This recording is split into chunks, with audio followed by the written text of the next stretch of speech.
13 kabulutuan sa Iloilo ginpili para sa pilot run sa revised senior high school curriculum sa June 16.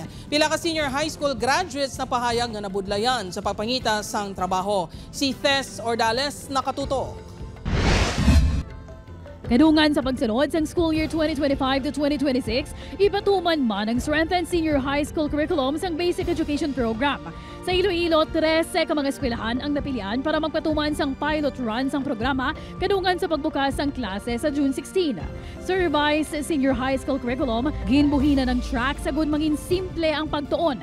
Sa karon nga tracks, mayara sang academic, technical, vocational livelihood, arts and design kag sports. Apang sa strengthened curriculum, nakatutok na lang ini sa academic track kag technical professional track. Kung sa una 15 ang core subjects, subong 5 na lang. Sunod sa DepEd, ini ang nakalinya sa global practices, agud mahana sa mga estudyante sa pagsulod sa negosyo kung trabaho. Rename naton ang track na ini to highlight sang professionalism kag ma-elevate man ang perception sang publiko nga ang mga learners nato nga makuha sining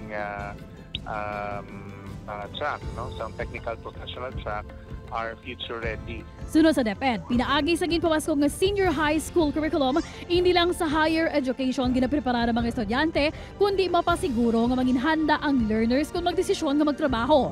Ang kabudlay sa pagpangita sa trabaho sa existing senior high curriculum ang naeksperyensyahan sang isa ka graduate sini. Dapat may nag-apply sila pero ang iban wala na ko kaya ang ginapangita dan may mga experience ba.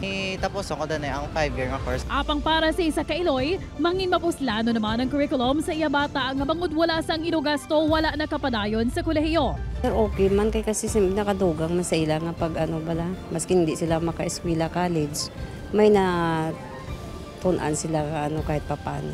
Ang isa ka restaurant sa Leganes bukas man sa pagbaton sa mga graduates ng senior high. May programa gani ini nga immersion para mas mapasanyog pa ang skill sa mga estudyante. Basta as long nga makita namon nga namila nga performance kag damo sila natun-an, pwede gid sila.